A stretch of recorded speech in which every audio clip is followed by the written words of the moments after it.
Bakwash, bun, bun, yum, yum, bun, yashra. Bakwash, bun, yum, yum, bun, yasha Allah. Yahweh Shem Yashra. Yahweh Ba'ashem Abashah Brakatah. Another zoom in. Another zoom in, right? When we finish. So tonight we're starting the Feast of Purim, alright? Something our forefathers did in ancient times, and the scripture said rehearse the righteous acts. So we rehearsing the righteous acts according to the Bible. So I'm going to give you a rundown of what Purim is, what it represents, how it affected our people. We're going to give our people to understand it according to the Holy Bible, alright? Me and the brother Bakwash are going to bring it out tonight through the Spirit of the Most High. Alright? If you have brothers and sisters that have any questions, you know, you can ask. Alright? So with that, I'm going to say, Admire upon your Hakwadam, stand and face the east. I admire you upon your Hakwadam, that means rise, face towards Jerusalem. Alright?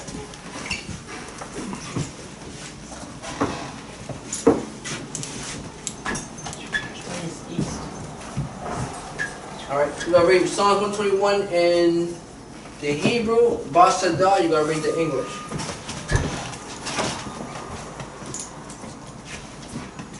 Anusha, Ayamiya, Ahoyam, Maya, Yaba'a, Isaiah, Yaba'a, Mayahawa, Sha'isha, Shemaya, Rataza, La'a, Yanatan, Lamawat, Magalia, La'a, Nawam, Shoshamoya, Ana, La'a, Nawam, Wala'a, Yasham, Shashama, Yasha'ala, Yahweh, Shemoya, Yahweh, Shazaya, Aya, Yamiya, Yad, Hashamash, La'a, Hachiyah, Bayawam, Wala'a, Halabana, Balayala, Yahweh, Yashamoya, Makol, Rai, Yashama, Pasha, Yahweh, Shemoya, Walakia, Wa'aya, Wa'aita, Wa'ait, Aywalam, Amen.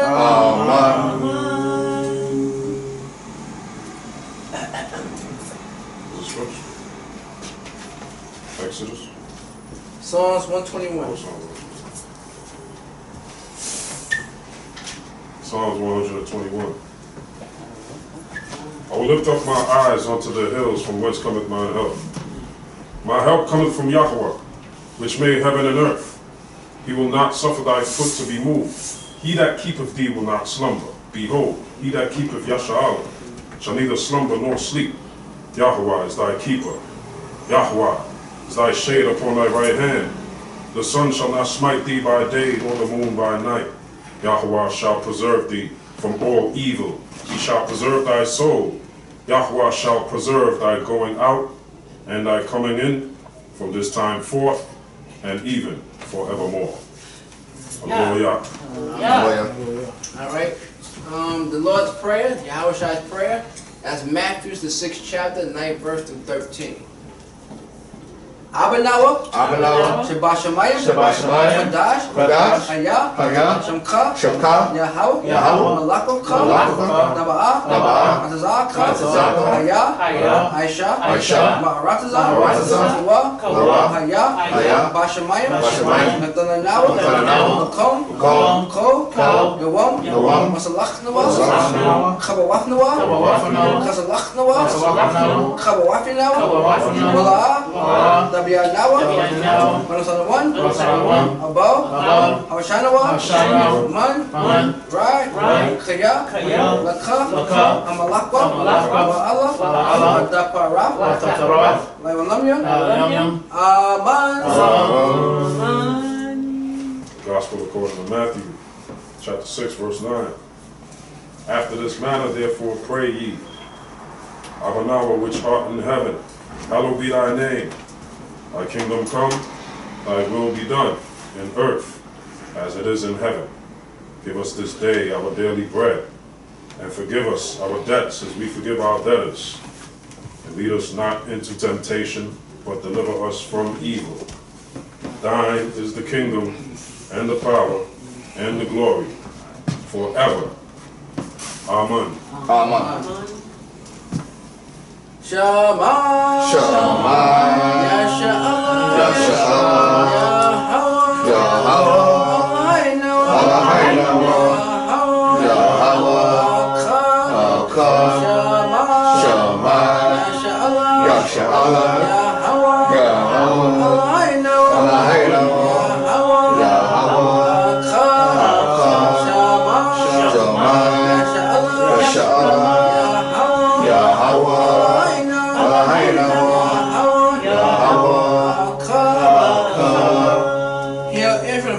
The Most High is one Lord. Ha'ai Matasawak, the Ten Commandments.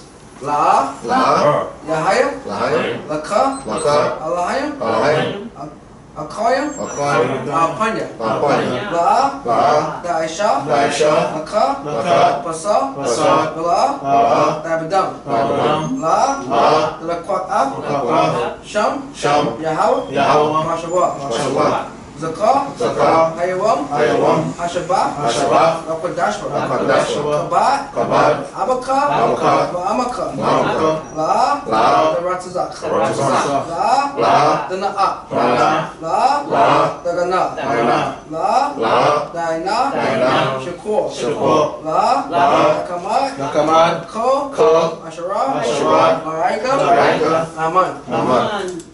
And the Most High spake when he first said, I am the Most High power which I brought the land of Egypt out of the house of bondage. Thou shalt have no other powers before me. Thou shalt not make unto any graven image or any likeness of anything that has the bugs of the earth beneath, or that's in the waters under the earth. Thou shalt not bow thyself to them, nor serve them. For I am the Most High power, and jealous power, visiting the iniquities that fall upon the children to the third and fourth grade hate me, and show mercy to thousands. Let me keep my commandments. Thou shalt not take the name of the Most High upon his vain, for the Most High knows guiltless that taking his name in vain. Remember the Sabbath day, keep it holy. 6 days shall labor do a work, but the seventh day, the Sabbath, the Most High power in it, thou shalt do a work. That thy son and thy daughter, thy man shall make thy cattle, and thy strength thy gates. For in 6 days the Most High heard the earth to see what order is, and rest of the seventh day. Wherefore the Most High bless the Sabbath and holiday. Honor thy father and thy mother, that thy days may belong to a land which the Most High thy power give thee. Thou shalt not murder. That's not criminal adultery. That's not steal. That's not bear false witness against a neighbor. That's not covet his house. That's not covet his wife. No, his mansion, his mansion's ox, does ass. Not anything that's thy neighbor's Amen. Amen. Yeshabim. You see that?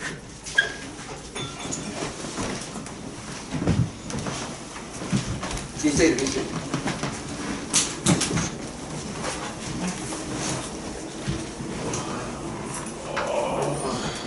¿Cuándo sale?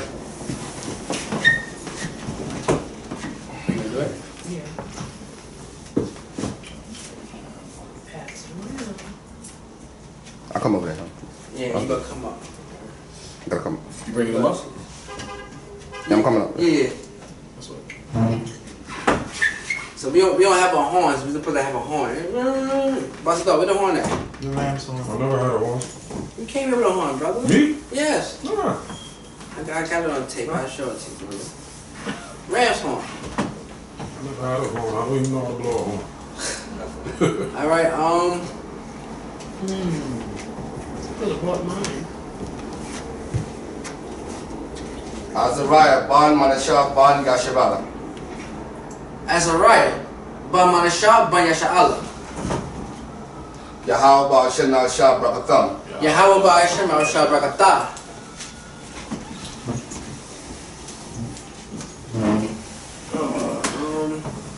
Go get the wine. Get 3 glasses and bring up the wine that's already open.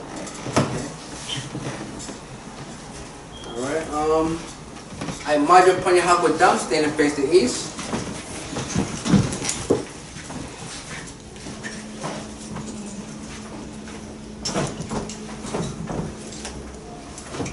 Yahweh. Ba'asham. Yahushua. Shema. Nawa. Aita. Shalak. Micah Allah. Wa Alahayim. La Shemaiah. Yasha'Allah, Yasha'Allah, Barak, Barak, Yasha'Allah, Yasha'Allah, Rapah, Rapah, Yasha'Allah, Yasha'Allah, Shemaiah, Shemaiah, Abiaphia, Abiaphia, Barak, Barak, Abiaphia, Abiaphia, Rapah, Rapah, Abiaphia, Abiaphia, Ba'asham, Ba'asham, Yahushai, Yahushai, Dawada, Dawada, Aman, Aman, Yahweh, Yahweh, Ba'asham, Ba'asham, Yahushai, Yahushai, Shemai, Shemai, Nanawa, Nanawa, Shalach, Shalach, Ahabim, Ahabim, Rabim, Rabim, Rapayim, Rapayim, Rabim, Rabim, Shalamim, Shalom, Rabim, Rabim, Barakim, Barakim, Rabim, Rabim, Barakim, Rabim, Ayim, Rabim, Rabim, Rabim, Shekoyim, Shekoyim, La'akim, La'akim, Lahabisapayim, Bahamas Sapara, Yasha'Allah, Yasha'Allah, Ba'asham, Ba'asham, Yahushai, Yahushai, Dawada, Dawada, Aman. Aman.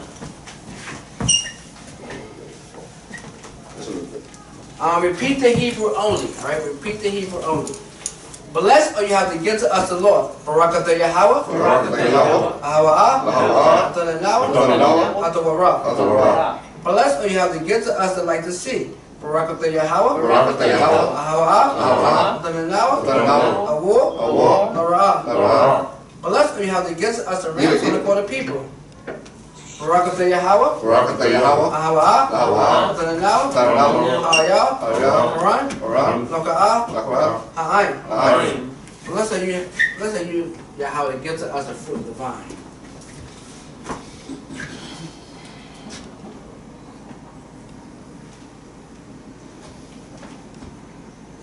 Barakat Yahweh, Hawa'ala, Tananawa, Payah, Hagapin, Dawalaman, La Yasha'Allah. Laisha.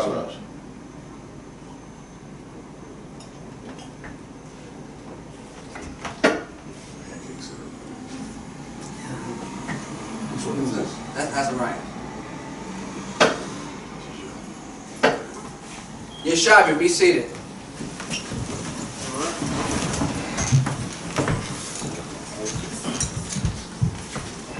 Alright.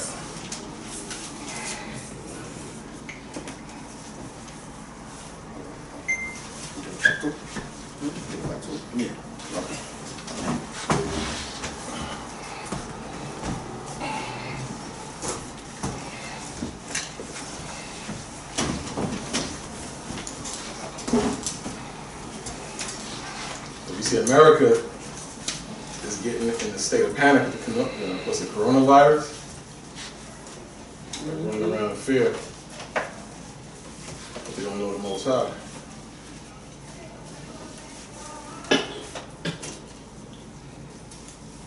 COVID-19. That's a code name for it? That's something. Something like that. But it's been here for a while, but it's just a strain, a different strain. Yeah.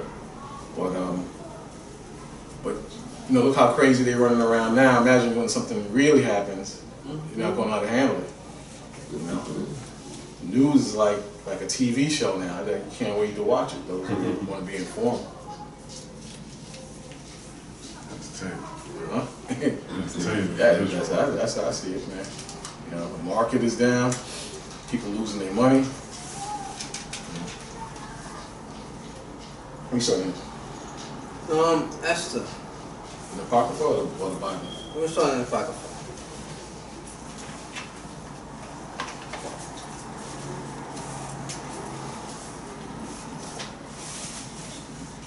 Do anybody have the Apocrypha?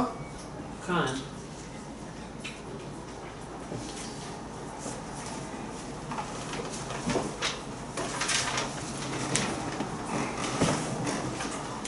You said Esther? Put that down. Esther.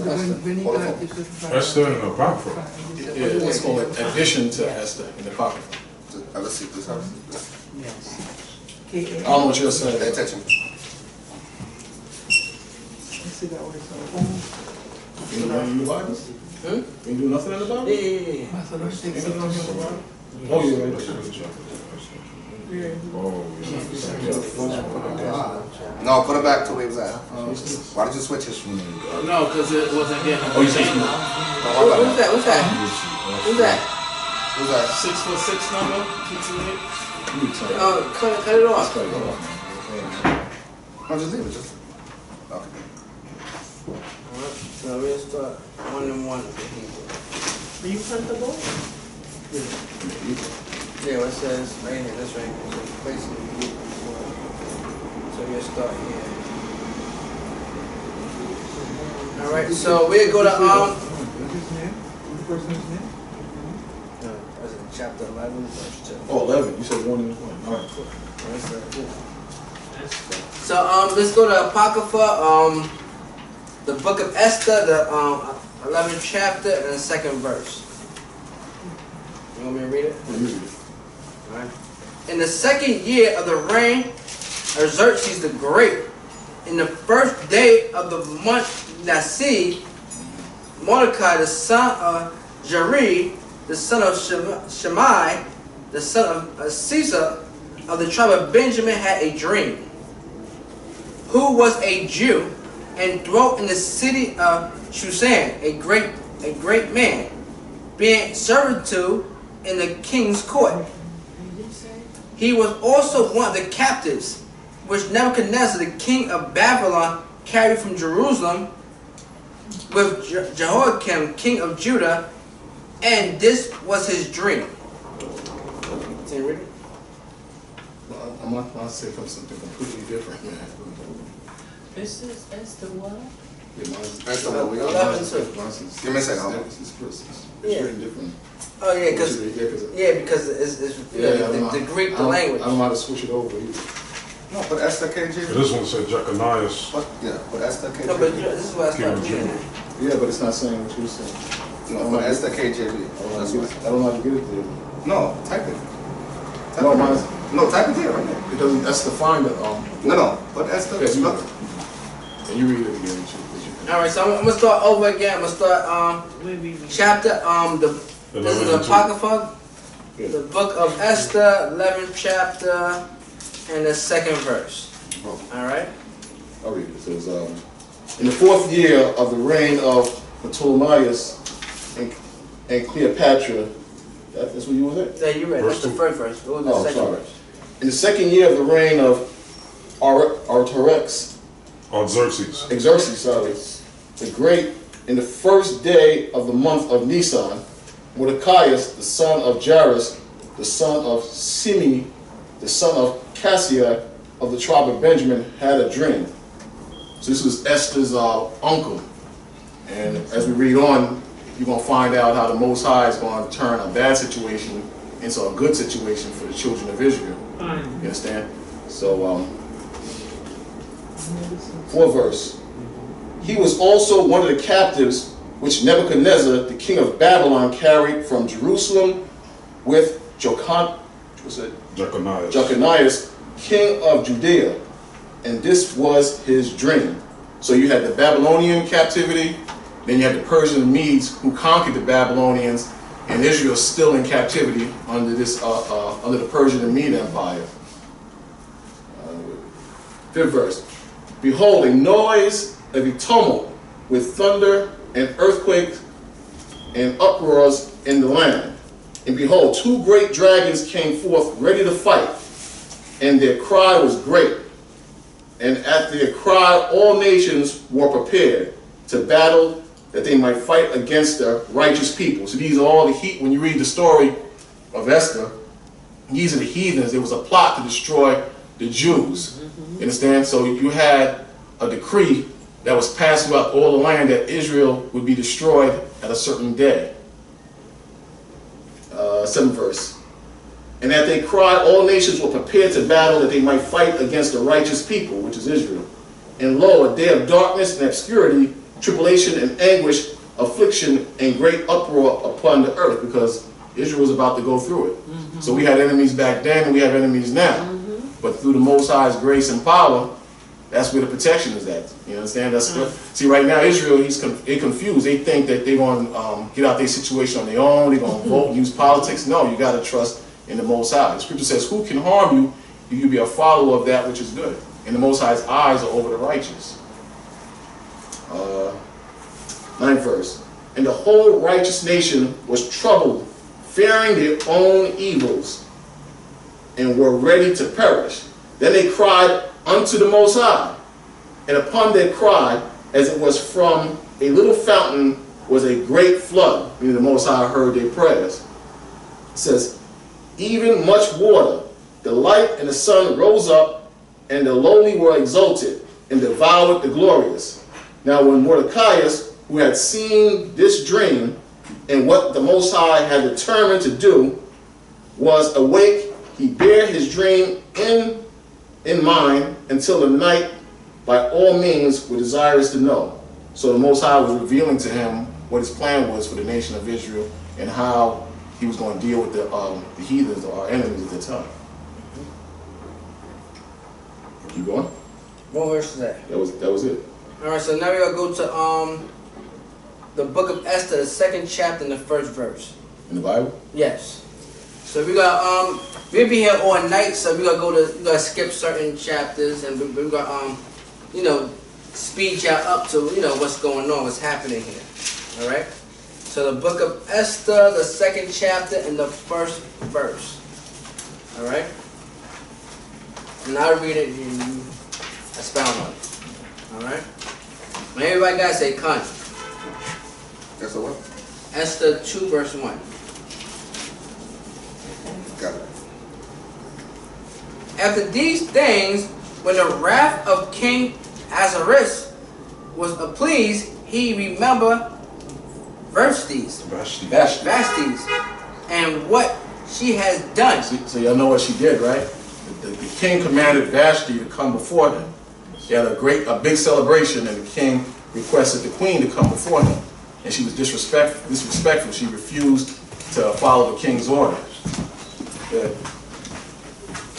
And what was decreed against her? Right. And what was decreed against her was that Esther was going to take her place. The Spirit of the Most High had it that, you know, the roles were changing, that she was going to be removed and Esther was going to take her place. And they had the king's advisors. They had a meeting with the king. They said, "Yo, listen, you can't have this folly among them, because now our wives are going to see what Vashti is doing, and then our wives are going to rebel against us." You understand? So they didn't play that back then. There was no women's lib and Me Too movement or anything like that. You know, they nipped it right in the bud. You understand? So rather the other women see that happening, they said, "You want to deal with this and lay out a decree that that spirit don't fall out on our wives." Yeah. Then said the king's servant that minister unto him, "Let there be fair young virgins sought for the king." That was the decree. They would go through all the lands of the different provinces, and they would find beautiful young virgins as a choice for the king. You understand? It just happened that the Spirit of the Most High, it's just that the Most High, he just had the situation play out that Esther was going to be chosen. Come on. You ever say something real quick? Go ahead. You know, like, you can never imagine them doing that for no president today. And like none of these countries, you don't hear nobody doing nothing like that. They won't publish that in the media. Oh, let's find a whole bunch of young virgins for the president. They do it, but in a wicked way. That's what the whole Sex Island. Yeah. They have freak shows and everything with young virgins and underage women and with homosexuals. They do the same thing.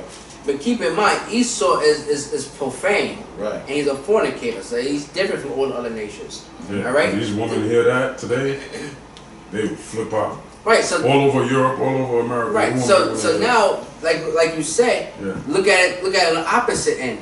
Esau never put it. He never nipped in the butt. Now women across the country raise hell towards the men, especially our sister.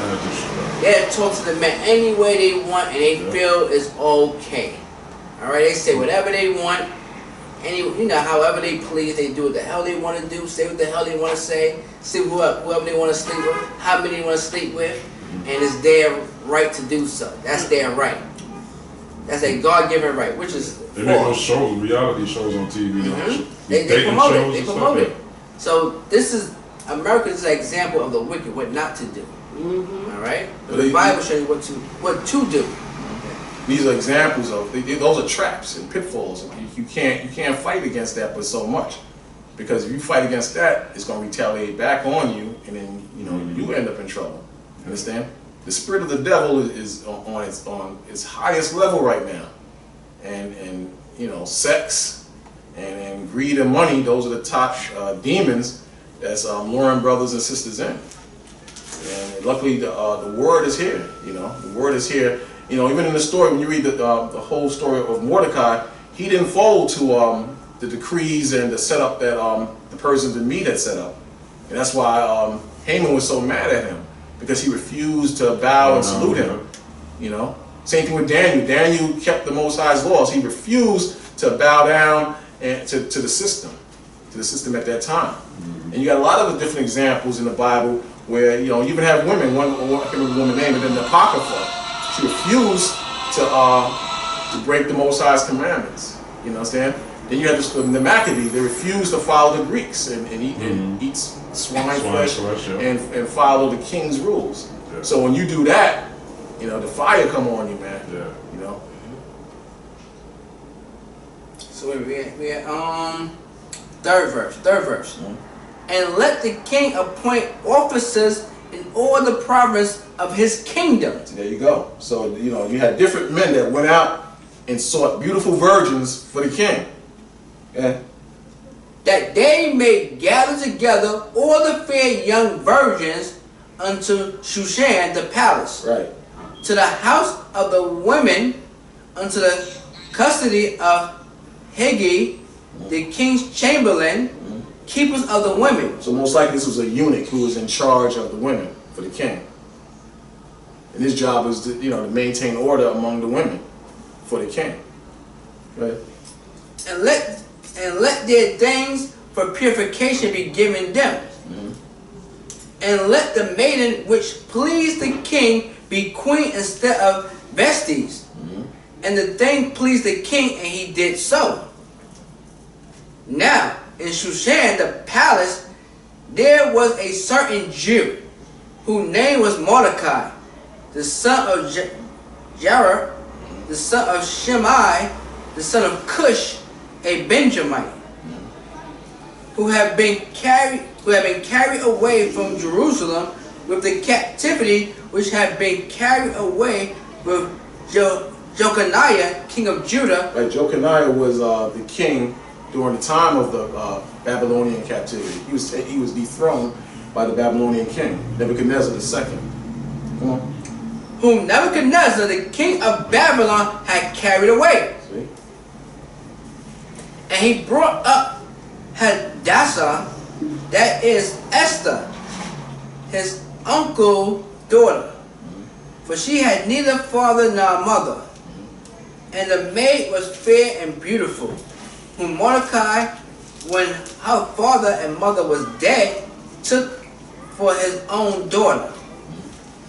So it came to pass, when the king's commandment and his decree was heard, and when many maidens were gathered together unto Shushan the palace, to the custody of Haggai, that Esther was brought also with the king's house to the custody of Haggai, keeper of the women. So all these women were gathered, and the Spirit of the Most High had Esther caught up in the gathering. Come on. And the maiden pleased him, and she obtained kindness of him. See, the Most High, He controls how you feel and how you think. The scripture says, man's goings are of the Most High. How could a man understand his own ways? So the Most High put the Spirit on the king to find Esther favorable above all the women that were gathered, you know, for to be the new queen. The Most High did this. You know what I'm saying? So the Most High, you know, it don't have to just work in, you know, under this example. There's many examples where the Most High, He works in your favor. I've been on different jobs, and you know, I'm on the street and talking against the white man in America, and completely under the white man's radar, and people just getting fired month after month, year after year. I'm like the last one to get fired on the job, because the Most High, He puts a hedge around you. Yeah. He protects you. You understand? So, you know, it don't just work in this case. It works in, you know, many different situations. You may have different personal experiences.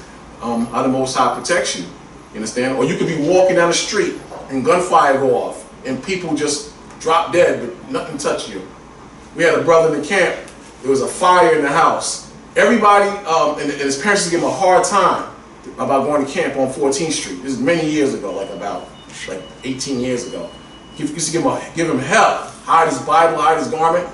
Big fire in the house. Everybody's room burned down except his. Everybody's room in the house burned down. Understand? So the Most High, he's the power.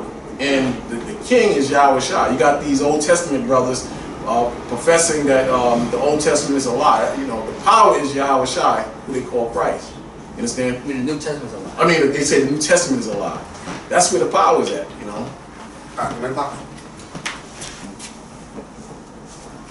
Alright, I'm on the 9th verse now. And the maiden pleased him. Okay, I read that. Let me read that 9th verse again. And the maiden pleased him, and she obtained kindness of him. And he speedily gave her her things for purification, with such things as belonged to her, and 7 maidens, which were meet to be given her. Right, so these was like oils that he would bathe in. I believe when you read on down, or maybe the other chapter, I can't really remember, that 6 months he was going to be bathed or saturated in a certain type of oil, and the other 6 months another fragrance or oil. I can't really remember. I think he's going to get to it. And he preferred her and her maid unto the best place of the house of the women. Esther had not shown her people nor her kindred. Right. For Mordecai had charged her that she should not show it. Meaning who she was, her nationality and who she was. She was going to hide that thing. Okay. Also keep in mind, we all know that the Israelites are people of color, like us.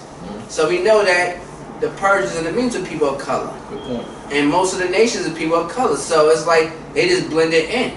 So they didn't know who was who. So she didn't mention that, yeah, I'm an Israelite. She kept that to herself. Keep that in mind. So all these people that you're reading about in the Bible are people of color. And bear in mind, the Spirit was moving Mordecai to give her instructions. You understand? So she didn't just come up with the plan on her own, or she was making moves on her own. The Spirit of the Lord was working with her uncle Mordecai. And then if you look at, like it show you in the first chapter, in the first verse, where the kingdom started to reign from Persia even to Ethiopia. So it's giving you an idea, showing you, yes, people of color. So if, like these so-called Jews try to claim Malachi look like them, that don't link, it don't match. Because he would stick out like a sore thumb. Because even though they try to depict everybody in history to look like them, and they would say, well, you know, the Persians look like them, but it is a giveaway. Because you understand the geographical region from where the kingdom capital is to where it extends to, even into Ethiopia. So that's a good point right there with that. And they know, but it's up to them. Your spirit, you understand next to a so-called Jew, and you start going crazy and popping, because your spirit, that's the real makeup of you. It clashes with his wicked spirit, his weak, wicked, feminine spirit. So there's issues, you know. But you know, they can lie and try to deny it and run with the lie, but in the end, they know. All right, we at the 11th verse. And Mordecai walked every day before the court of the women's house to know how Esther did and what should become of her. Yeah, so he's just checking out what's going on with her. You know, probably in the courtyard, you know, to see her and make sure she was okay. You know, that's her niece, his niece. Now, when every maid turn was come to go into King Ahasuerus, after that she had been 12 months, according to the manner of the women, for so were the days of their purification accomplished, to wit, 6 months with oil of myrrh, and 6 months with sweet odor, and with other things for the purifying of the women. Right, so the king took the women seriously. He just didn't get some woman off the street from the chicken shack. He did really, you know, he was really serious about the women he dealt with and, you know, their purification. Then thus came every maiden unto the king. Whatsoever she desired was given her to go with her out of the house of the women unto the king's house. In the evening she went, and on the morrow she returned into the second house of the women, to the custody of should ask Gash, the king's chamberlain, which kept the concubines. She came in unto the king no more, except the king's delighted in her, and that she was called by name. So she couldn't just go to the king. You know, the king, she had to be requested by the king. Kind of like what Vashti, who didn't refuse to see the king. You just couldn't just run up on the king. You know, you had to be requested to see the king. So they had order and structure back then. You don't have that now. You know? But it's gonna go back to that. You know, it's fun time That now. order is coming back. And everybody gonna be taken care of. But women, that don't mean the women gonna be abused. They're gonna be taken care of, and the men, they're gonna be taken care of. Everybody's just gonna be in their right positions, and it's gonna be a nice flow because it's gonna be of the Holy Spirit.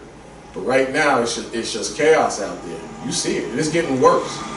It's getting worse. You see them, speaking of the women, you see them 15 brothers that stomped out that young girl for some sneakers. Madness. Now, who does that? It's getting worse and worse. You could judge a nation by the character of their kids. They caught 5 of them today, you know. Oh, Oh, yeah. They caught 5 of them. Good, good. But look at them, savages. Savage. You know? Because the homes are broken. There's no men in the house. There's no father there. No righteous fathers. So what's happening, the women, the young brothers is just going off the women vibration, and that's, somebody mentioned BT or what's it called, Loving Hip Hop, something like that. Yeah, VH1. VH1, they watching that, and you know, they listen to the rap music. So what's going to happen? You know, you're going to have a wicked, violent culture. Who does that? You know, even when I was young and wild, we didn't stomp out women like that. I mean, they stomped this woman like a dude. I thought it was a man. Somebody said, "That's her sister." I love that. No, that's a dude. And it said, sneakers. yeah, for some sneakers. They took the sneakers. Animals. But when you read the comments, a lot of brothers and sisters were saying they should have shot them. Oh, I wish somebody shot them. But that's what it's coming to. They gotta die. Something most I ain't gonna save everybody. And I don't care what nobody say. This is my opinion. It ain't gonna be just a street teaching. It's gonna be spiritual power and death and destruction from the Most High. It ain't gonna be just a street teaching. Brothers is hooked on the street teaching, and brothers, a lot of brothers think it's gonna be them. They the mighty men of the Most High. It's gonna be me. I'm gonna do the spiritual power. It ain't gonna be that way. The Most High, you know, he's playing musical chairs and he's exposing a lot of brothers. Everybody looking at the Most High to get Esau, but what's happening is the Most High is embarrassing and exposing a lot of brothers in these last days.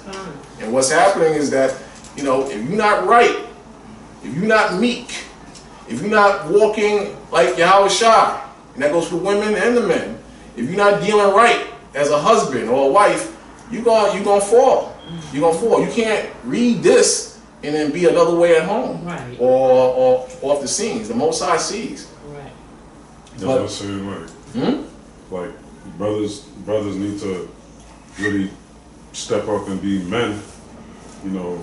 And when you being men for the Most High, you gotta be men for your people and your community. You know what I'm saying? So like you're saying, you know, it ain't gonna be just teaching on the street. Most High gonna start raising men up. Brothers start coming together, and we really start moving in a certain type of way where these so-called men gonna be scared to be doing stuff like that. You know what I'm saying? Because it's gonna come to a point where we're gonna have to start setting examples in our community and putting brothers in order. You know what I'm saying? Because now something like that happened with the sister. Who's stepping up and saying something? You know, with the men ain't being men. The men ain't gonna do nothing. Men just making comments on the internet and all that. But there's no men to go deal with the parents. Step to the parents of those boys. You know what I'm saying? They don't know what they're doing. The men today. They're not prepared. They haven't been brought up right. They still have a one West mentality. And after a while, the spirit moves, and the one West mentality and structure is outdated. It becomes outdated because you gotta apply the gospel. You're just living in the Old Testament and you hard body. That's not going to flow with the Most High. You gotta put on your Yahweh Shai, and sometimes you gotta fall back. You gotta take low. If you make a mistake, like I was saying the other day, if you sin and make a mistake, sometimes take low. Sit down for a while. Think what you did. Think what you did, and then get yourself together. But because the next brother is doing it and this brother is doing it, you get comfortable in that. And because the Most High hasn't stepped to you yet. Right. But what's happening is that the Most High is exposing a lot of our wicked actions. And the Most High don't need us. He can just raise up new brothers that's going to do it the right way. Very easily. You know? And that's what's happening. I mean, I hate to say it that way, but, you know, like the scriptures don't say examine yourself for nothing. You know? You have to examine yourself in your sins. And then you go and you deal with them brothers. If you ain't right, you try to deal with brothers like that, they're going to stomp you out. You know? Yeah. The Spirit ain't going to be with you. Like the Spirit was with Esther and Mordecai, you know, and Israel at that time. But the Spirit ain't always with a lot of us. The Most High judges us too, just like He judged the white man, because sometimes we don't roll right. And that's the truth. You know, sorry. Yeah, I got a scripture. What you were talking about. Go to the Apocrypha, Ecclesiasticus chapter 1, verse 29. How the brother was saying how the Most High is going to be exposing our people. Here's the scripture when I expound on it. Ecclesiasticus chapter 1, verse 29. Be not an hypocrite in the sight of men, and take good heed what thou speakest. Right. Exalt not thyself, lest thou fall and bring dishonor upon thy soul. You got to take low. The scripture says the greater you are, the more humble you're supposed to be. Sometimes when you exalt yourself, you get beside yourself. You lose grip of the Most High, and you start to say and do dumb things. You know, you make mistakes. But if you humble yourself and take your time and you deal with the younger men and you deal fairly, then the Most High Spirit is working with you. But when you're moving 100 miles an hour and no one can tell you something, you're going to get in trouble eventually. Sure. You know, I'm telling you. Come on. And so the Most High discover thy secrets. See, and that's what's happening now. You got all this adultery, fornication, and wickedness coming out. I'm not saying I'm perfect. I've made mistakes, but the key thing is catch yourself when you make the mistake. You know, you're going to make mistakes. Scripture says a righteous man shall fall 7 times, but He said a righteous man. So a righteous man can fall, but it's how you get up. And some brothers are not going to get up. They're going to hold on to their pride and egos, and it's going to be bad. And cast thee down in the midst of the congregation. That's what's happening, because you got brothers and sisters that's waiting. They want to get this thing moving. They want to get it moving the right way. They want to see things happen. But you got brothers and sisters that's in the way. They in the way with their pride and egos, and they fifth wife and their third wife, and they hoes, and they 100 kids that they're not taking care of. You understand? They getting in the way. So what's happening? The Most High gonna put the Spirit on a lot of these men who are serious to expose these brothers and get you out the way. Because it's time now. Look out there. It's time. You know, don't kid yourself and think it ain't time. You understand? Past due. What's that? I said past due. It's past due, but sometimes it has to come to pass so you can see. You can see what's really happening. Sometimes, you know, if you shut up and just look and just really check brothers and sisters out, you see a lot more. But because you was talking so much and doing this and that and ripping and running, you don't see the whole truth. But if you just sit down and be quiet, I mean, a couple of Sabbath services, I'm just going to be quiet. A couple of camps, I'm going to be quiet. A couple of high holies, I'm going to be quiet. Just check things out. And just sip on this wine and check things out. The Most High will reveal it to you. And you'll be shocked. You know? Because thou camest not in the truth to the fear of the Lord, but thy heart is full of deceit. Right. And that's what's happening. A lot of brothers don't fear the Most High. That's a good verse. That whole chapter, the Apocrypha, for the new sister, I don't know if you're familiar with the Apocrypha. The Apocrypha is a heavy book of wisdom. If you read it real slow and go through it, it'll bring you to places you've never been to. You know, that's one of my favorite chapters. The second chapter in the same book, the Wisdom of Solomon, the first chapter. Very good books. But just bear that in mind. You know, talk less and just observe, because every time around the Passover, someone gets killed, or something bad happens between the Passover and the Day of Atonement. Remember, I said it. It's between true. the Passover and the Day of Atonement. Either someone dies, or something bad happens to someone, or someone is exposed on something crazy and wicked. Something gonna happen to brothers. You watch all these videos and brothers coming at each other. Something bad gonna happen to us. You watch. Remember I said it. You know. Because that spirit of visiting the fatherless and the widows, man, we gotta tap into. You know, we gotta tap into that, man. But that's why that type of stuff be happening. What's Because that? brothers is too into what you're saying, you know, competing with each other and comparing themselves among themselves, like Paul said some brothers was doing back then. You know, instead of really focusing on the way that we gotta move in the spirit of charity and being a place of succor for our people. You know what I'm saying? So that we could, it's not just about us, you know, the Most High doing for us because we found the truth, but because we gotta use the talents that we have to shine a light to the communities that we in among the people. So that, like the Most High would say, you know, you a light to the world.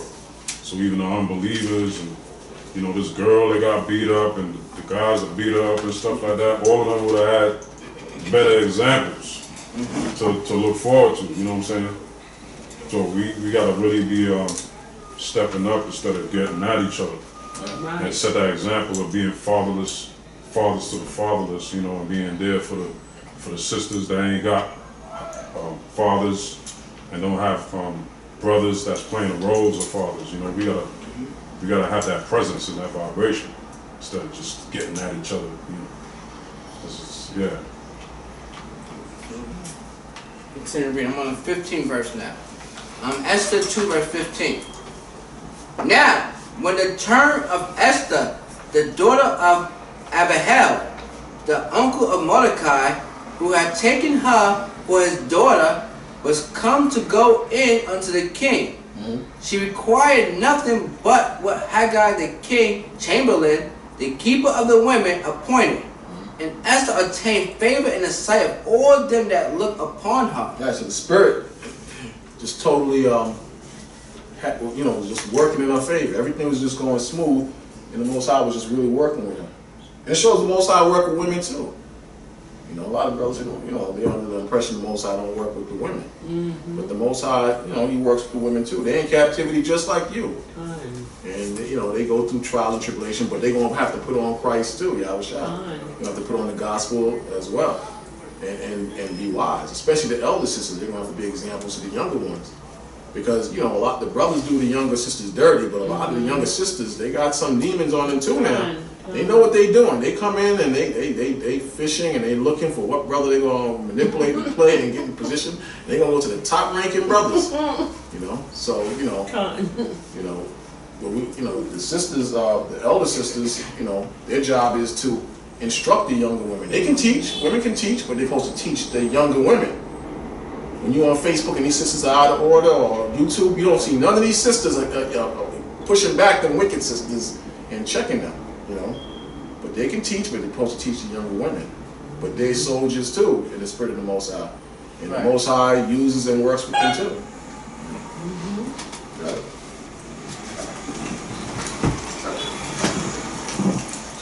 16th verse. So Esther was taken unto King Ahasuerus into the house of royal in the 10th month, which is the month Tebet, in the 7th year of his reign. And the king loved Esther above all the women, and she obtained grace and favor in his sight more than all the virgins. Right. So that he set the royal crown upon her head and made her queen instead of Vashti. So totally moved Vashti out of the way, and she took her place. And that's how the Most High worked. You know, you could be on a job and you supervise her. The chick on the job was giving you hell for 3 years. All of a sudden she fired and you got her position. You know. 18 verse? 18. Then the king made a great feast unto all his princes and servants, even Esther feast.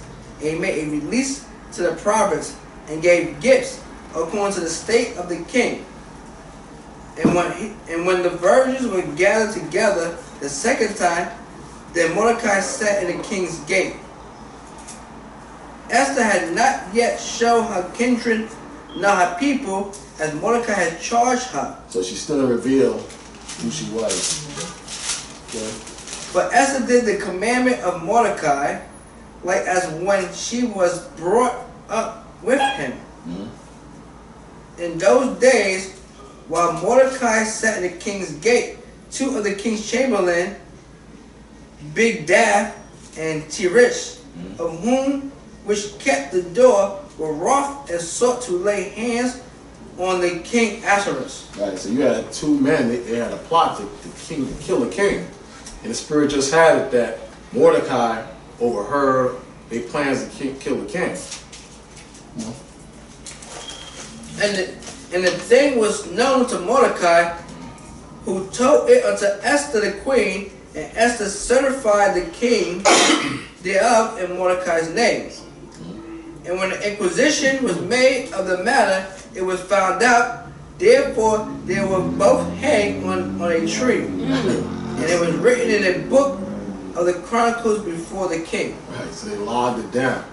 Right. So what Chronicles? Not our Chronicles, but theirs, right? I believe it was their chronicles. Unless you know. No. The chronicles, I don't know anything like that. So we're gonna go to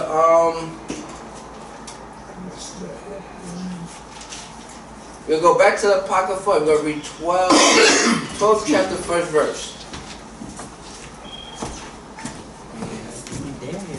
That's lots. I don't think it was. You couldn't find. You couldn't flip it over. You see? You couldn't flip it.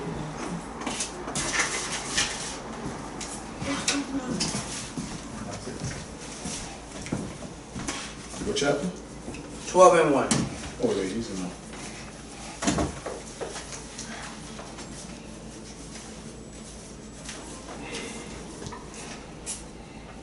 Let me see what it says.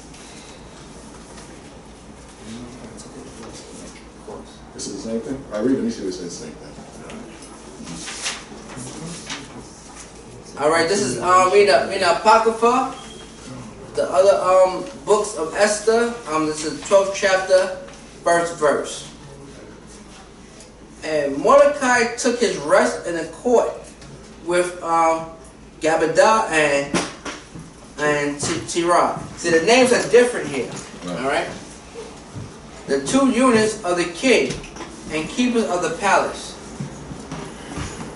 And he heard their devices and searched out their purpose, and learned that they were about to lay hands upon Ahasuerus the king. And so he certified the king of them. Then the king examined the two eunuchs, and after that they had confessed it. Right, so They were strangled. Right, They were hanging on a tree. he probably stepped to them, got them, arrested them, and then, forced the truth out of them. This is more detailed. Like torture them or whatever. Right. And the king made a record of these things. So yeah, so when we say the King's Chronicles, that was the Persians and the Medes. That's Elam, so-called East Indian. And Mordecai also wrote thereof. Also, we have records for ourselves as well. So we're supposed to keep our own records. Okay, Esau keep records. Rihanna. We're in the book of Esther in the Apocrypha, 12th chapter, and we read it we're in the 5th verse now. So the king commanded Mordecai to serve in the court, and for this he rewarded him. So now the Most High setting both of them up. The Most High, the God of Israel, the Most High through the Spirit, is set up Esther. Now it's setting up Mordecai.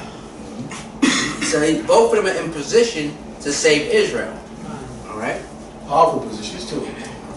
Yeah, he saved the king's life and he saved his kingdom. If they kill him, then somebody else will be king. Howbeit,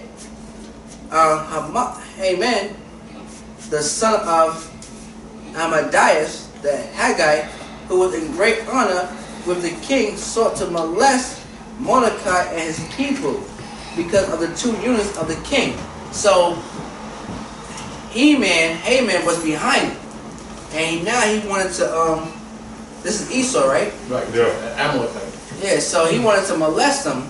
You know, Esau is a pedophile, pervert, and stuff like that. When he kill you, he just don't want to kill you. He want to go up your rear end and stuff like that. You know. So, all right. So we'll go down to we'll go back to the book of Esther 3, first chapter, first verse. Everybody with us? You with us? What's up? What does he mean by molest? Like rape, you want to violate him. What? Yeah. Yeah, Esau nature. Sodomy. Not just that, all the Israelites. And when they came into power under the Greeks and Romans, that's exactly what they did. But molest, kill, all types of stuff, torture. But you know, when Esau, you see Esau's kingdom in America and stuff like that, whenever Esau want to do something, and they use the term violate, they always want to violate you. Look at Aloima, the cops. Yeah. They took the plunger and stuck it up his rear end and then put it in his mouth. That's the mindset of Esau. Right. They could just beat him up, smack him up a little bit. Right. But they like to do stuff like that. Right? So they wanted to do that to Mordecai.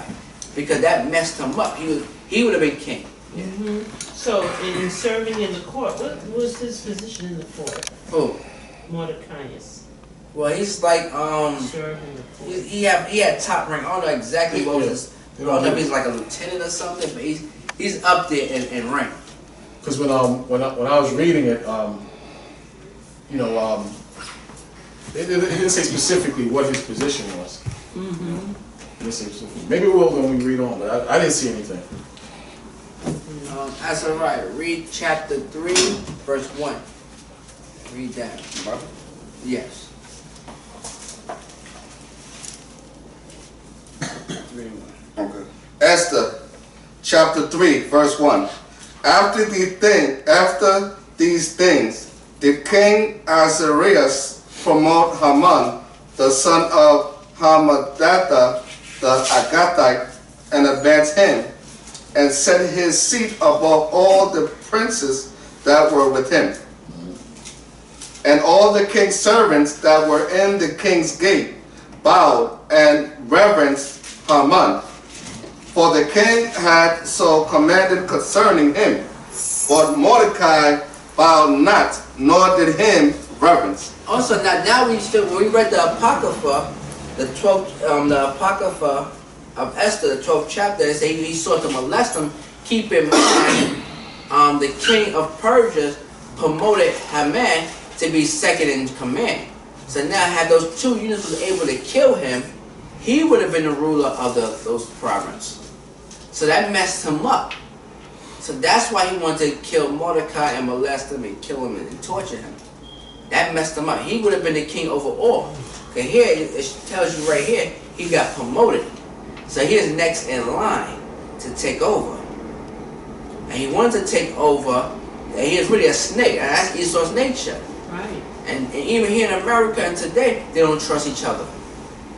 And if you watch that TV series Rome on HBO back in the days, they always are trying to assassinate one another. Yeah.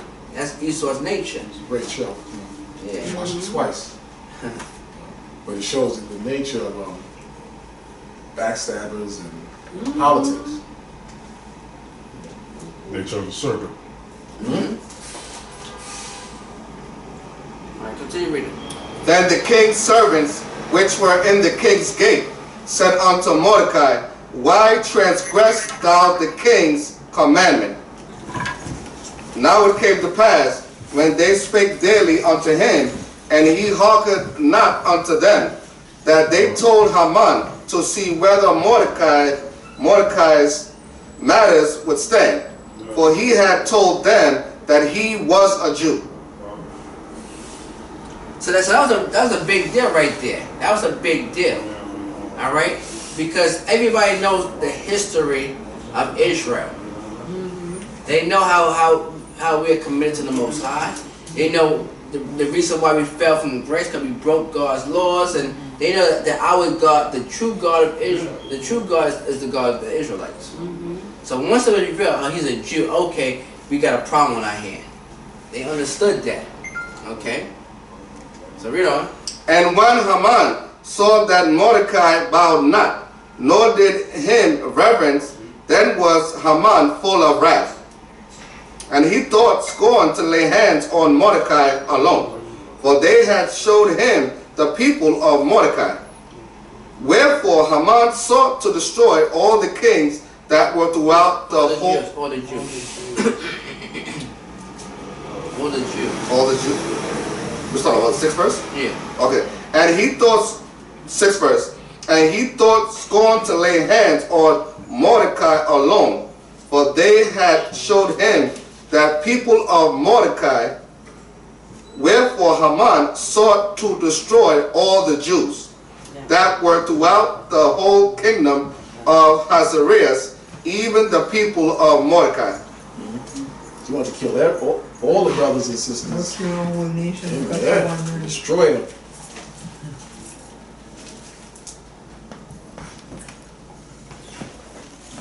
Continue on, yeah. In the first month, that is the month Nisan, in the 12th year of King Ahasuerus, they cast pur, that is the lot, before Haman from day to day and from month to month, to the 12th month, that is the month Adar. So wait a minute, so what month are we in now? Sister, what month are we in? Based off reading the scriptures, what month are we in?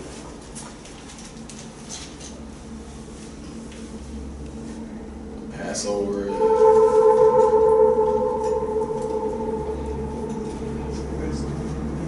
So we're in the 12th month. 12th month. Remember, we don't have names for our months. So it's 1 through 12. So we're in the 12th month. So we're at the end of the year. Right. So we know when we read the scriptures, we know what time it is, what season we're in. We're in the winter season. We're towards the end of the winter season, and we come into the spring season. And which is the first high holy day in spring is Passover. So keep in mind, the reason why I brought that up, when you keep track of this, you know what high holy day is in what season. Alright? Like Purim is in the 12th month. Alright? Why brothers celebrate Passover now, which is the first month? I don't know. So you gotta keep up with the season. We're still in the winter season. We're towards the end of the winter season. Alright, so we're in the 12th month. So the scripture let you know we're in the 12th month. So we're not in the month of February. We don't acknowledge that. Alright? Yeah, spring equinox. Didn't come yet. Right. So you know that, like I said, everything in this due season. Passover must be in the springtime, always. So even if you're confused, if you're a little confused, like the brothers say, spring equinox, that spring season haven't came yet. So if that spring season don't come, you can't keep the Passover. It must be in a season. Right. And it's 4 seasons: spring, winter, summer, fall, whatever. Alright? Always around tax time. So, So Nisa. Passover would fall in what month? It would be April. Yes, April. Always at the beginning of March or beginning of April. So like, we have it for the 14th of April is the 8th. 14th of what?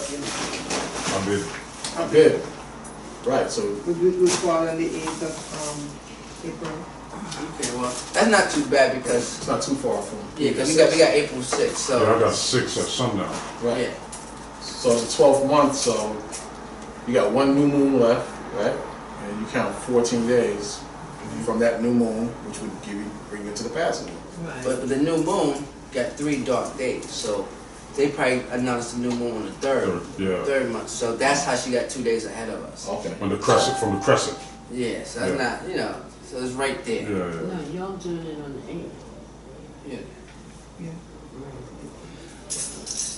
But I had went over the moon last time. It's 3 days. I'll go over that again. So the Nisan is Abib. No, Nisan's the 12th month. Oh, Abib is the spring. Yeah, springtime. That's the first month. Nisan's not the first month? No, matter of fact, yeah, it is. They changed it. Nisan. Adar is the 12th. Right. Okay, so all right, that's what I'm Nisan, saying. So they that's changed just it. They changed the it. Abib is the Hebrew, right? And Yeah. Nisan is the Greek. Yeah, because Abib is Abiyab. And it was changed to Nisan. I don't know why. From the Or that's Greek or Babylonian? I thought that was Babylonian. I'm not sure. That's from the Babylonian. After they come back from the captivity, they start. You got Babylonian names for it. We don't know.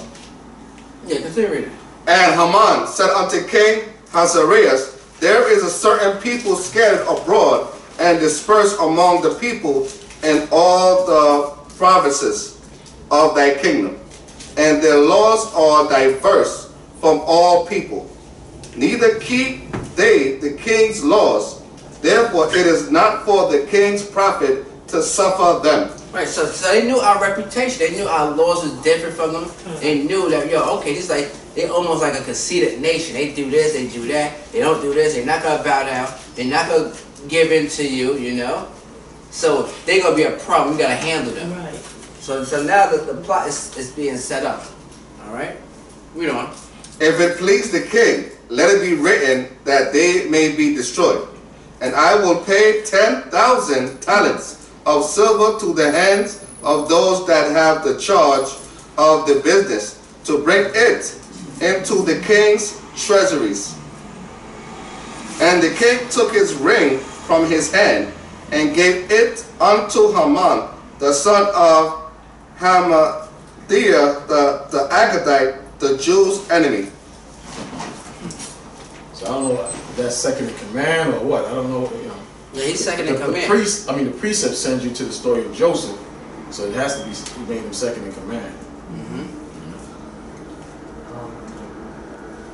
And the king said unto Haman, the silver is given to thee, the people also, to do with them as it seemed good to thee. Then were the king's scribes called on the 13th day of the first month, and there was written according to all that Haman had commanded unto the king's lieutenants and to the governors that were over every province, and to the rulers of every people of every province according to the writing thereof, and to every people after their language, in the name of King Ahasuerus was it written, and sealed with the king's ring. And the letters were sent by post into all the king's provinces, to destroy, to kill, and to cause to perish all Jews, both young and old, little children and women, in one day, even upon the 13th day of the 12th month, which is the month Adar, and to take the spoil of them for a prey. So yeah, they want to kill us, boy. So they didn't want to just kill one man. They want to kill the whole entire nation. Oh. And that's how. And you got to look at it when people say the so-called white man is not Esau. They bugged out their mind. Right. Only Esau hate us the way he do. Right. Look at slavery. Look at the Jim Crow. Look at the early 1900s where they just killed men, women, and children. Look at Rosewood. Look at Tulsa, Oklahoma. That's right. They didn't go after men or mighty men or older men. They went after everybody they can. They made sure they broke the will of our people. That's how Esau get that. Right. Men, women, and children, old and young. He had to pay for that. So I don't know why other so-called watered down Israelite groups with that Christian spirit talking about the white man could be saved, or he could be my friend, or we gonna wink at him or whatever. The Most High haven't forgotten. And the scripture said according to his anger. It's gonna be the Most High's anger. Ezekiel 9, 4 and 5 is going down. It's going down right now is Ezekiel 9, 4. Right. 9, 4 and 5. 9, 4 and 5. Continue. Verse 14. The copy of the writing for a commandment to be given in every province was published unto all people, that they should be ready against that day. So that's a military campaign. Because they kill so many people, they want to exterminate us. So you gotta send a whole army after them. It's not 10 Jews or 25 Jews or 3,000. You talk about millions of Jews, Israelites that's out there. They want to kill. All right, read on. The post went out, being hastened by the king's commandment, and the decree was given in Shushan the palace, and the king of Haman sat down to drink. But the city Shushan was perplexed. Alright, so we'll go back to Esther in the Apocrypha. So Esther had to defile herself for this job. How do you answer that, Bakwash? Well, some brothers would view it that way, but then again, it's the Most High's will. You know, it's the Most High's will. So, I mean, it wasn't Esau, it was Elam. It's a little different. but I know what you're saying, but who are we to fight against the Most High? You know, that's how it went down. And it's funny, to this day, Benjamin and Elam mingle amongst each other a lot in the islands. But not the other ones, not the dot ones, you know. Not like in Guyana. You talking about the coolies, Right. Coolies. coolie boy. Yeah. Super cats. Huh? Super cat type of Right. dudes. Sean Paul. Yeah, Sean Paul cats. So we gotta speed it up. We try to cut, you know. We'll read Esther in Apocrypha 13, verse 1. Alright, I should have made copies to give them all out to y'all. I'll make some copies so you can have them. I give you, I'm gonna see you anyway, but I'll give you a copy. Give y'all some copies of this.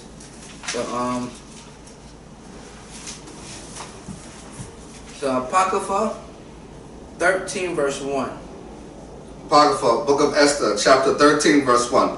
The copy of the letters was this: the great king Archelaus writeth these things to the princes and governors that are under him from India unto Ethiopia, in 127 provinces. So this is evident that this is Elam, the so-called East Indians, India. Right, read on. After that, I became Lord over many nations, and had dominion over the whole world, not lifted up with presumption of my authority, but carrying myself always with equity and mildness. I purpose to settle my subjects continually in a quiet life, and making my kingdom peaceable, and open for passage to the utmost coast, to renew peace, which is desired of all men. Now when I asked my counselors how this might be brought to pass, a man that excelled in wisdom among us, and was approved for his constant good will and steadfast fidelity, and had the honor of the second place in the kingdom. They did make him second in Sugar. Yeah. But he wanted it all. He wanted the king out the way, and Mordecai messed that up for him. Declared unto us that in all nations throughout the world there was scattered a certain malicious people that had laws contrary to all nations, and continually. So stop right there. Stop. Yeah. Read that part again. Just read that part again. Wait, declared unto us that in all nations throughout the world there was scattered a certain malicious people. So this is how they look. This is how they recognize us. Esau and other nations are malicious people. So in their eyes, we're malicious. They got these laws. They're against homosexuality, bestiality. They don't get tattoos. They don't do this. That's why the white men today promote and push us to do these things That's today. right. That's correct. Losing our, and this is part of losing our identity. Pork. They push that on us today. Read on. That had laws contrary to all nations, and continually despised the commandments of kings, so as the uniting of our kingdoms honorably intended by us cannot go forward. Seeing then we understand that this people alone is continually in opposition unto all men. You're not our people alone. We stand alone. It's not about unity. We stand alone. That's our reputation from the very beginning. So what's all this us coming together and trying to be with the other nations? That's nonsense. So they say we a problem, just like in Egypt. Right. He said, let us deal with them wisely, Right. lest they multiply and gather to our enemies. Right. You understand? So we always had this problem with the heathens. They always right. had plans to destroy us That's right. and just eradicate us, give us diseases, and it's kind of odd. They saying, I think it's manufactured, this corona disease, but they're trying to say it don't affect black people. I don't know how true that is, but wouldn't that be something around the Passover time, like if the Most High just zapped them to protect us? Right. Differing in the strange manner of their laws, and evil affected to our state, working all the mischief they can, that our kingdom may not be firmly established. Therefore have we commanded that all they that are signified in writing unto you by Aman, who is ordained over the affairs, and is next unto us, shall all with their wives and children be utterly destroyed by the sword of their enemies, without all mercy and pity, the 14th day of the 12th month, Adar, of this present year. And keep in mind, they say malicious, and you hear a lot of negative stuff. That's what the white men say to us. We drug dealers, Kind. we whores, Kind. we on welfare. Kind. So they put that stuff on us so they could justify killing us. So they could justify putting us in jail. See, there's a saying, if you don't know history, you will repeat it. Alright, so we're repeating history because we lost our nationality and we're not reading this book. So this is what they do, and they send that decree, they send this letter out saying, this is who these people are, let's get rid of them. Esau is doing this day. That's why Koreans can kill us, choke us out in their stores, beat us up, alright? Alright? Moab could do that. Ham could do that. Sleep with our women. Ishmael could do that. Go to the projects, drop a bag of groceries and sleep with our sisters. Alright? Yes. I was shocked one time years ago when I moved in here, looked out the window, I saw some red, fat Edomite pick up an Eve out in the street and took her son in a pickup truck, and you know the rest. And I was like, look at this. And the son had to go with her too. I couldn't believe it. I said, I knew what the deal was. And like what they're saying with them being a malicious people, like they say nowadays, even with the wicked of our people, them people just criminals. That's how they look at us. Right. Them guys are just a bunch of criminals. So they don't follow our laws, a bunch of drug dealers and all that stuff. I mean, even though the scriptures talking about we doing it in righteousness, but even today, that's how they classify the wicked of our people, just all of us in general. Because when they look at us, whether we trying to keep the laws and commandments or not, they still stereotype us like them people just criminals. And Esau has success today. Yeah. He has success where he kill a black man in the street as well. He's a drug dealer, or they go into his criminal background. Yeah. You know? That's why they like Trump, because he's bringing back the old ways. You got the soft liberal crackers. They about the homosexuals and Care Bears and comfort dogs and cats. But the old timers, the old crackers, that's from back in the days, and those generals, those soldiers, see how rough them dudes look? They want to bring back the 50s. Things is out of control. The niggas is running crazy. Queers is all over the country. They want to bring back the old days when the niggas was in check. So they like Trump. The Obama days is over, because when Obama was in office, everybody got a free ride. You got Obama phones, you got money, you got Obama health care, Obamacare, whatever it's called. You understand? But Trump, he's trying to bring back the old ways. So the racist crackers, they love Trump. They love Trump. You see you watch those rallies. Them little kids with the red hats there over there. A whole new generation of them right. He's a completely different type of president. No president has done what he's done with the insults and the tweeting. You can get like over 12 tweets a minute from this dude, man. Yeah. But no president was really tweeting like that, like him. That's how he was able to take over. They didn't think he was going to win. Yeah. But no apologies, no nothing. Right. Yeah. And he's rude.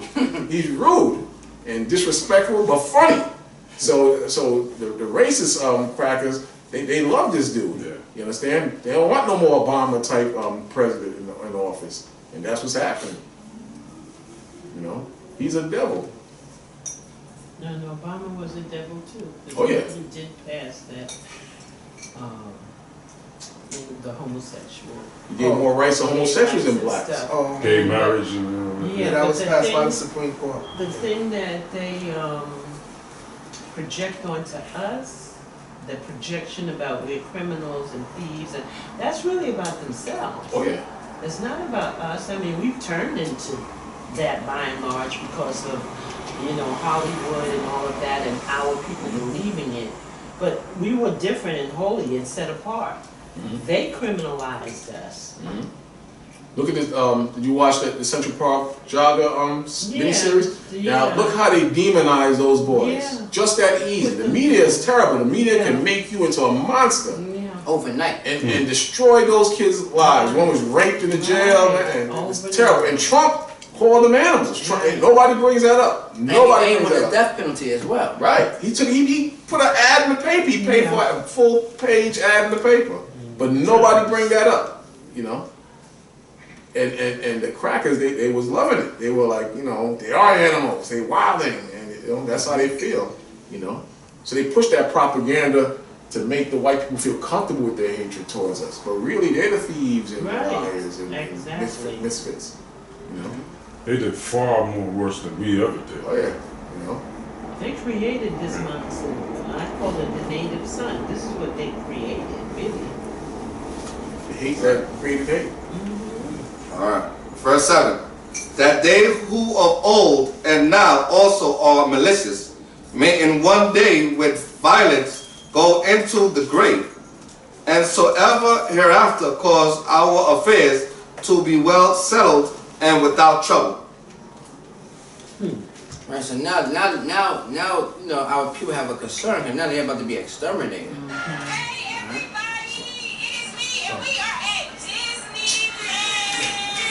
What's that? So now let's go back to Esther, 3rd chapter, 14th verse.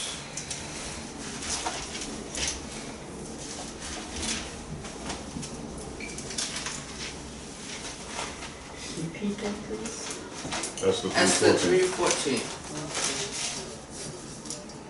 Esther chapter 3 verse 14 in the Bible. The copy of the writing for a commandment to be given in every province was published unto all people, that they should be ready against that day. The post went out, being hastened by the king's commandment, and the decree was given in Shushan the palace. And the king and Haman sat down to drink, but the city of Shushan was perplexed. Verse 4. When Mordecai perceived, chapter 4. When Mordecai perceived all that was done, Mordecai rent his clothes and put on sackcloth with ashes, and went out into the midst of the city, and cried with a loud and a bitter cry, and came even before the king's gate, for none might enter into the king's gate clothed with sackcloth. And in every province, whithersoever the king's commandment and his decree came, there was great mourning among the Jews, and fasting and weeping and wailing, and many lay in sackcloth and ashes. You know what sackcloth is, right? And also, whenever we're in trouble, we always fast. That's always like a remedy for us. We always fast. So you got, you know, Israel was talking about fasting is a pleasure. I don't know how they get there. I don't know how they get fasting is a pleasure, you know? Because fasting, you afflict your soul. How can that be a pleasure? You know, so you got to be careful with that type of, with that frame of mind when they say fasting is a pleasure. All right? So Esther's maids and her chamberlains came and told it her. Then was the queen exceedingly grieved, and she sent raiment to clothe Mordecai and to take away his sackcloth from him, but he received it not. Then called Esther for Hatak, one of the king's chamberlains, whom he had appointed to attend upon her, and gave him a commandment to Mordecai to know what it was and why it was. So Hatak went forth to Mordecai unto the street of the city, which was before the king's gate. And Mordecai told him of all that had happened unto him, and of the sum of the money that Haman had promised to pay to the king's treasuries for the Jews to destroy them. Also he gave him the copy of the writing of the decree that was given at Shushan to destroy them, to show it unto Esther, and to declare it unto her, and to charge her that she should go in unto the king to make supplication unto him, and to make request before him for her people. And Hatak came and told Esther the words of Mordecai. Again Esther spake unto Hatak, and gave him commandment unto Mordecai. All the king's servants and the people of the king's provinces do know that whosoever, whether man or woman, shall come unto the king into the inner court, who is not called, there is one law of his to put him to death, except such to whom the king shall hold out the golden scepter, that he may live. But I have not been called to come in unto the king these 30 days. And they told to Mordecai Esther's words. Then Mordecai commanded to answer Esther, think not with thyself that thou shalt escape in the king's house more than all the Jews. For if thou altogether holdest thy peace at this time, then shall their enlargement and deliverance arise to the Jews from another place. But thou and thy father's house shall be destroyed. And who knoweth whether thou art come to the kingdom for such a time as this? Right, so he was letting Esther know, look, you're not safe. You're one of us. Don't forget that. Don't lose your place. This is a serious situation, and you should take this serious. If we go down, you go down. Understand what, what's going on here. Understand? You want to add to that? No, what verse you in? I'm about to read 15. 15. 4:15. Then Esther bade them return Mordecai this answer. Go gather together all the Jews that are present in Shushan, and fast ye for me, and neither eat nor drink 3 days, night or day. I also and my maidens will fast likewise, and so will I go in unto the king, which is not according to the law, and if I perish, I perish. Yeah, and we gotta have that type of spirit. She's like, all right, this is what we're gonna do. And like I said, this is the remedy of the Jews. This is what we do. We fast. That's right. We fast, we pray. You got a lot of these fat boys, these fat Israelites who don't want to fast. It's about a pleasure. You gotta fast. They say 3 days. No food, no water for 3 days. Can anybody fast for 3 days? Yes. I did 2. Yeah.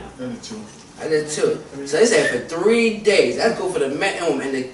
And the Queen Esther said she's gonna do it, and her maidens. The women are doing it too. So why can't we fast for 3 days? All right, what are we showing the Most High? Where's our fear at? And where our cry at? We must be comfortable here, because we're not really showing no real cry. Or no fast, or sackcloth. Right. We not display that to the Most High. So I guess he don't have to do nothing for us. All right, it's on the book. You can't get around it. They have always worked. This is our remedy. This has always worked for us for many, many generations. So we gotta get with the program. Continue on. So Mordecai went his way, and did according to all that Esther had commanded him. Alright, go to the Apocrypha and continue to read Esther.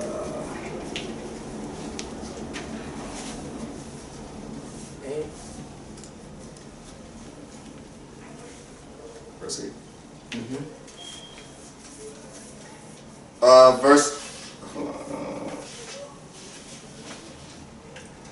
Verse 8. Okay, verse 8. Yeah. Then, 13 and 8? You good? 14. yeah, 13 and 8. Yeah, 13 and 8. Then Mordecai thought upon all the works of the Lord, and made his prayer unto him, saying, O Lord, Lord, the King Almighty, for the whole world is in thy power, and if thou hast appointed to save Israel, there is no man that can gainsay thee. Right. For thou hast made heaven and earth, and all the wondrous things under the heaven. Thou art Lord of all things, and there is no man that can resist thee, which art the Lord. Thou knowest all things, and thou knowest, Lord, that it was neither in contempt nor pride, nor for any desire of glory, that I did not bow down to proud Aman, for I could have been content with good will for the salvation of Israel, to kiss the soles of his feet. So Mordecai let you know this wasn't a personal thing. That he didn't bow down and do this and that. It wasn't pride. He just knew he was a wicked Edomite, and that he didn't deserve that. All praise and glory go to the Most High. You understand that? So he's explaining that in his prayer. Read on. But I did this, that I might not prefer the glory of man above the glory of the Most High. Hear that? The glory of the Most High comes first over man. Alright? Don't be giving men praises, talking about they number 3 to the Most High, and they this and that and the third. No. The Most High get the glory all the way. Alright? And he was a humble man. Read on. Neither will I worship any but thee, O power, neither will I do it in pride. And now, O Lord, Most High and King, spare thy people, for their eyes are upon us to bring us to naught. Yea, they desire to destroy the inheritance that had been thine from the beginning. Despise not the portion which thou hast delivered out of Egypt. For thy own self, hear my prayer, and be merciful unto thy inheritance.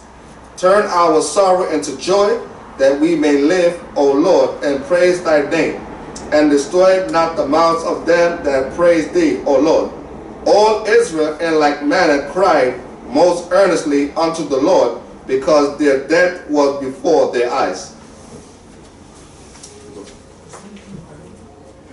Yeah, read that.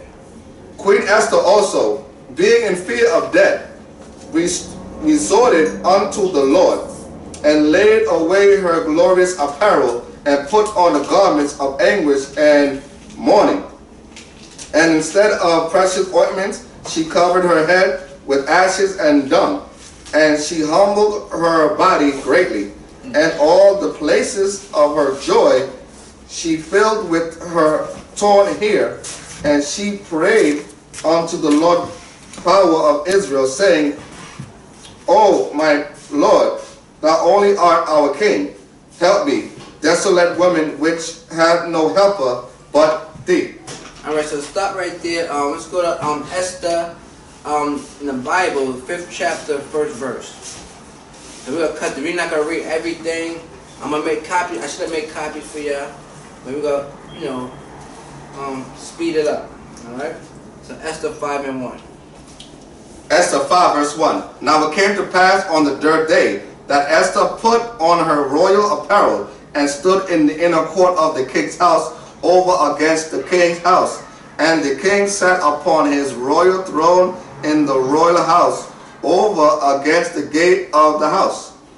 And it was so, when the king saw Esther the queen standing in the court, that she obtained favor in his sight. And the king held out to Esther the golden scepter that was in his hand. So Esther drew near and touched the top of the scepter. Then said the king unto her, What wilt thou, Queen Esther? And what is thy request? It shall be even given thee to the half of the kingdom. So she didn't know what type of power. She's like, yo, what's up? I give you everything. I give you half the kingdom, you know? Read on. And Esther answered, If it seem good unto the king, let the king and Haman come this day unto the banquet that I have prepared for him. Then the king said, Cause Haman to make haste, that he may do so Esther had said. So the king and Haman came to the banquet that Esther had prepared. And the king said unto Esther at the banquet of wine, What is thy petition? And it shall be granted thee. And what is thy request? Even to the half of the kingdom it shall be performed. Then answered Esther and said, My petition and my request is, if I have found favor in the sight of the king, and if it please the king to grant my petition and to perform my request, let the king and Haman come to the banquet that I shall prepare for them. And I will do tomorrow as the king had said. Then when Haman fought that day joyful and with a glad heart, but when Haman saw Mordecai in the king's gate, that he stood not up, nor moved for him, he was full of indignation against Mordecai. Nevertheless, Haman refrained himself, and when he came home, he sent and called for his friends, and Sisera his wife, and Haman told them of the glory of his riches, and the multitude of his children, and all the things wherein the king had promoted him, and how he had advanced him above the princes and servants of the king. Haman said, moreover, yes, Esther, the queen, did let no man come in with the king unto the banquet, that she had prepared but myself, and tomorrow am I invited unto her also with the king. But he don't know what's going on. He think everything's all good. But she knows, all right, he's out to kill her people, and it's about to fall upon his own head. All right, read on. Yet all this availeth me nothing, so long as I see Mordecai the Jew sitting at the king's gate. See, he's explaining, he's talking about his children, his wife, his riches, this, that, and the third. But he got all this. And he said, I've been promoted. I'm number 2 in charge, but I hate Mordecai. And Esau's like that. They like that at the job. They like that at school. They like the police officer. They like that. Like, I just want to kill this one nigga. This one nigga I want to kill. I gotta kill him. You know. So that's the same spirit. That's the same nature. Read on. Then said Zeresh his wife and all his friends unto him, Let a gallows be made of 50 cubits high, and tomorrow speak thou unto the king, that Mordecai may be hanged thereon. Then go thou in merrily with the king unto the banquet. And the king pleased Haman, and he caused the gallows to be made. Yeah, he didn't know it was gallows being made for himself and for his children. Right. I think for his wife too, right? They hung her too. I can't remember. So the when you go into the Strong's Concordance, it tells you that Haman was a vizier. He's a what? A vizier, that's what his position was. What's that? A vizier is a minister of state. Oh, okay, That's okay. his position, minister of state. Mordecai? Yeah, so this in between the king and the prince's rank. I think he raised him above the 7 princes that was, under the king. So he's next in command. So the king would be the top minister of state. Okay. And under the king is the vizier. So he's like his son. He's like next in line. Almost like a vice president.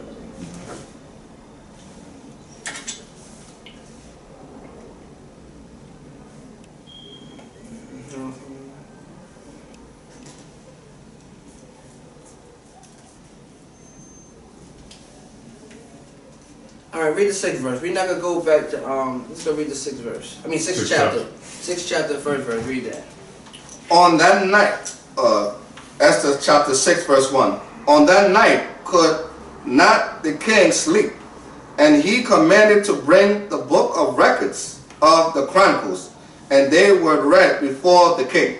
So he couldn't sleep. It's like there's something on his mind about the brother Mordecai. Something on his mind. He couldn't sleep. He was like, I can't sleep because Haman wanted to kill him, but he was thinking about something. So read on. And it was found written that Mordecai had told of Bigthan and Teresh, 2 of the king's chamberlains, the keepers of the door, who sought to lay hand on the king Ahasuerus. And the king said, what honor and dignity had been done to Mordecai for this? Yes, he's like, yo, what type of reward did he get? Who rewarded him or blessed this man? All right, read on. Then said the king's servants that ministered unto him, there is nothing done for him. So they didn't give him nothing. All right, read on. And the king said, who is in the court? Now Haman was come into the outward court of the king's house to speak unto the king to hang Mordecai on the gallows that he had prepared for him. That's funny. Don't you see how that worked? So the king is like, yo, this man saved my life, and he saved my kingdom. Now the guy on the other end is about to come to him and like, yeah, I'm gonna hang this dude. I'm gonna hang this nigga. But and that's gonna work against him. Understand? It's gonna work against him. And it's so funny that he's like, he figured out, yo, why wasn't nothing done for him? Now here he come like, yeah, I want to kill him. So now it's about to be a clash, you know? The Bible is beautiful, you know, it's fun reading it. Reading our history, you understand? This is where we have a phrase in Jamaica we say when you're digging a pit, you dig two. Because you're planning for he's planning for the downfall of the man. And there the king is saying what is to be done to him. So when the king sent, maybe going a bit kind, when the king sent for him and said, what is to be done to the man that the king delights to honor?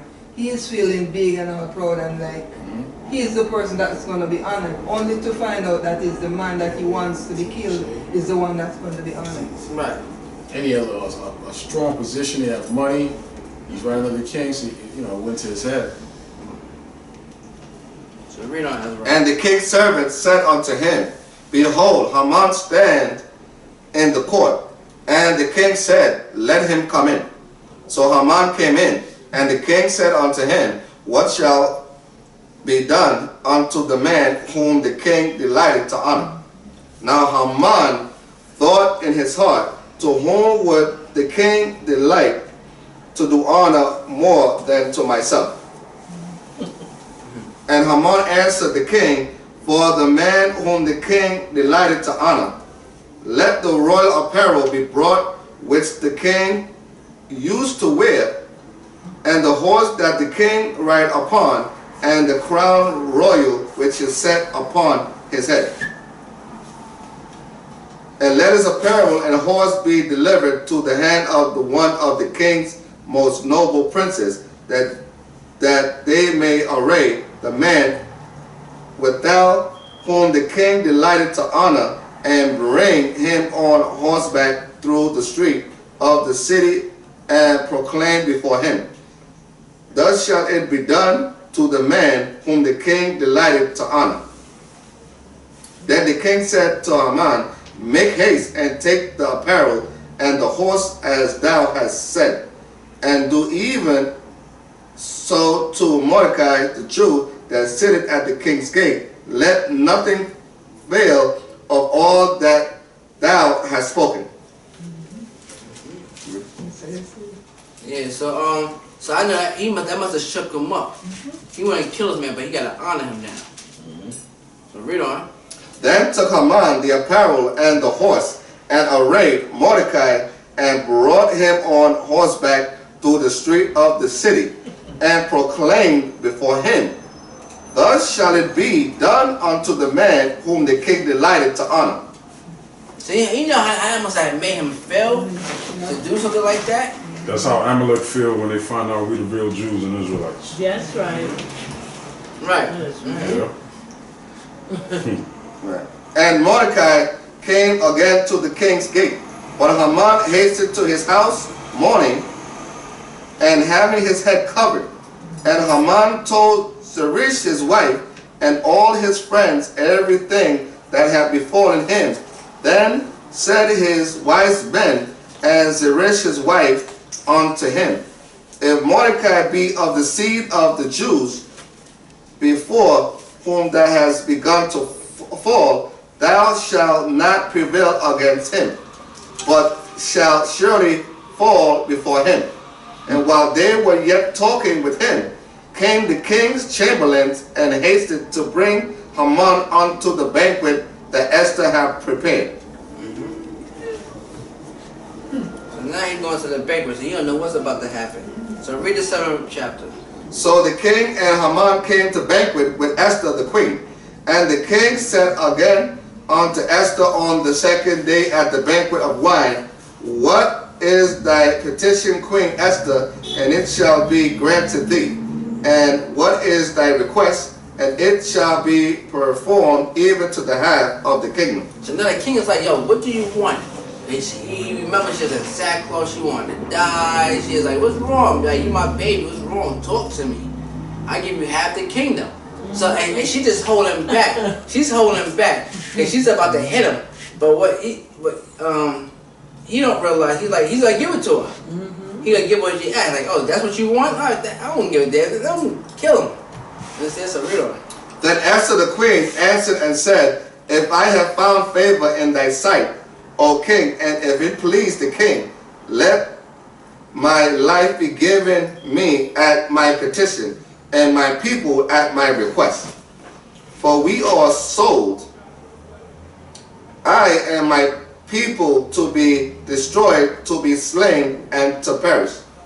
But if we had been sold for bondmen and bondwomen, I had held my tongue, although the enemy could not countervail the king's damage.